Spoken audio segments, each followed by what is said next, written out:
There she is. She's going to be rising up in this video. And you and I both can see her transit across the sky. Welcome to the full moon in Gemini video. It's funny to see that if you look back to the previous video of the full moon of the 28th of October, we had a full moon in Taurus on a Gemini degree. This is the full moon in Gemini in a Taurus degree, because the sky is perfect and does everything to ease our life, even when we don't think so. So, a full moon in Gemini is basically a creation. There they go. Nexonian people testing fireworks for the festival of tonight. So a full moon is always about creation. What are you going to create with your life? What are you going to create in your life? And being in Gemini means you're going to revisit what brings you joy and how do you create joy for the rest of the year.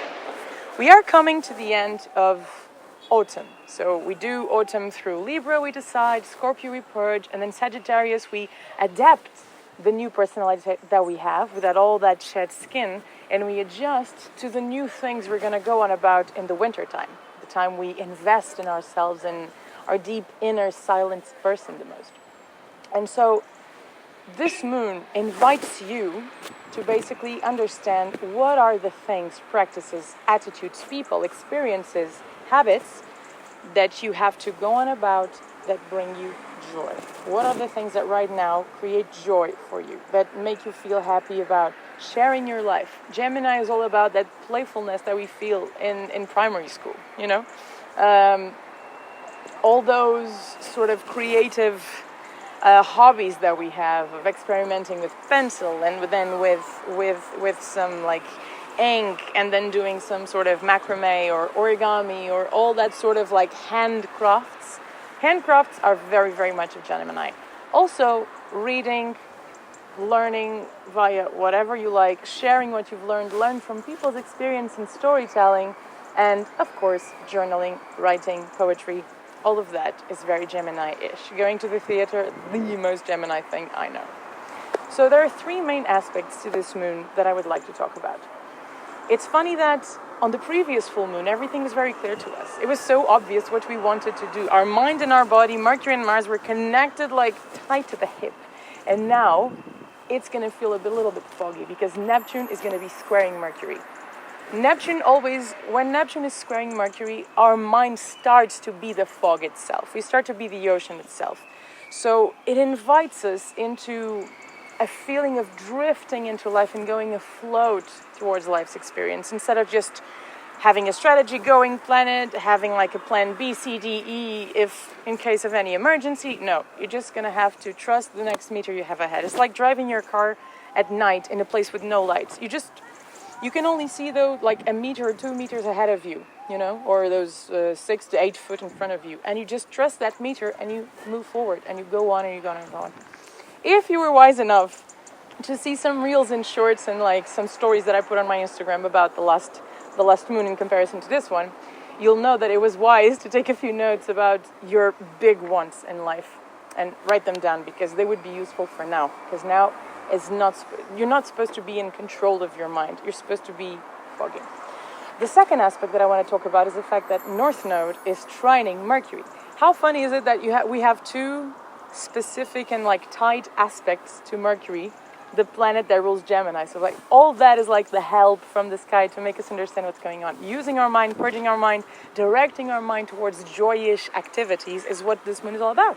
It's what you're supposed to be creating here. So North Node means fate, means your destiny. It's the things you're fascinated about. Being trining to Mercury means that you're very well connected to the small little mercurial, you know, logistic related things that you have to do to put you in your path. Sometimes it's taking a piece of clothing out of your closet, like donating it to charity. Other times it's just a phone call. So do you know when you're relaxing and just an idea comes to mind, or when you're in the shower and something comes to you, those like sort of insights that you have? That's exactly what I'm talking about. You're going to feel that North Node trining Mercury energy telling you that, oh, call that person, or go for that experience, or do that declutter, or yeah, go. I feel like doing pottery today. You know, again, hands and crafts. Go and do those things. take them note. You might not feel today, but you might want to step forward to that new habit in the future. Go for that. Go for that experience. Because that is going to bring you closer to what you are supposed to be doing as a life's path, as a life's mission. And it doesn't have to make sense to you. Remember that always. Many things that we do don't make sense to us, but then 1 year later, 5 years later, 10 years later, you see, oh, I couldn't be here right now if I hadn't learned that thing in the past, if I hadn't had that complicated relationship, if I hadn't go through that boss, whatever it may be. So accept that doing pottery right now, even if it's just a hobby, will put you in like a relaxed state while you let your mind flow and let go of some patterns of thinking and actually realizing other stuff. There's a kid playing football down there.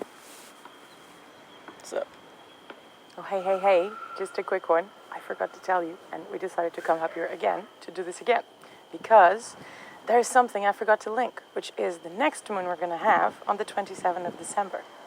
It's going to be extremely helpful for you to understand a few things of your mind before that moon happens. You see, even though Neptune is going to be aligned with the nodes super well, and you're going to have mega visions, insights about your future to come and the path in your life that you want to take, Neptune is not going to be your friend all the way, because he is going to be squaring Mercury, and is going to make things a little bit too foggy for us to make sense. Worse, in the 27th of December, those aspects, those hard aspects towards Neptune are going to increase. So the fogginess will increase with it. So that's the tip. If you do right, the things that are coming to you down on the 27th of November time, and using that traffic jam of the moon, extending it until the 27th of December, later on, those things will be very, very clear to you. All right, now go back to the video. The third aspect that I want to talk about is a triggering one, but, well, we couldn't do without them, could we? It's Lilith T-squaring the sun and the moon. So Lilith is basically the work of our shadow. And the need that we have to understand that our shadows are just gateways to our deepest, most powerful gifts. We hate some aspects of ourselves and really feel like, ugh, about it. And we perceive them when we look at people and say, oh my God, I hate this person. I can't stand her like one bit. Like, ugh. It just twitches every ounce of me. But as that is happening, this is just informing you that basically that person represents one character trait that you actually have and you don't like about yourself because you perceive it as not useful, or something that you are ashamed about or feel guilty about or feel fearful of because you might have seen mother or father be a certain way with that personality trait. The fact that Lilith is going to be squaring the sun and the moon is basically going to invite you into giving a little bit of a new moon feel on a full moon. It's going to help you with this transition of autumn to winter and letting go and shedding that last skin you have. And perceiving very clearly in all that Neptunian fog, but perceiving very clearly that there are some things about yourself that you don't like, but also inviting you to look in the mirror and say, hey, is that so bad? Really? Is that really so bad? Like, can't you see how this has got you forward in some direction of your life? Can't you see that this way of behaving actually got you that promotion, or that friend, or that experience, or made you win that competition, whatever?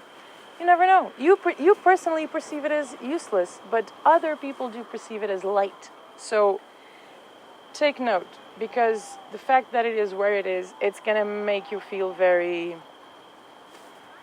clusterfucked, to be honest.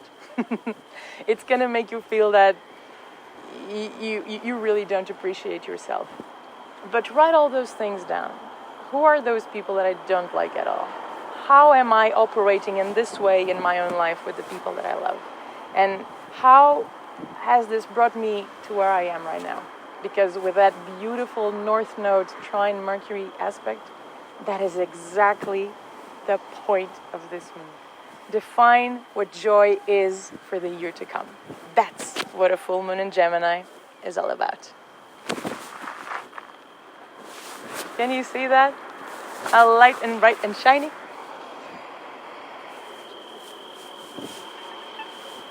Thank you so much for watching this video.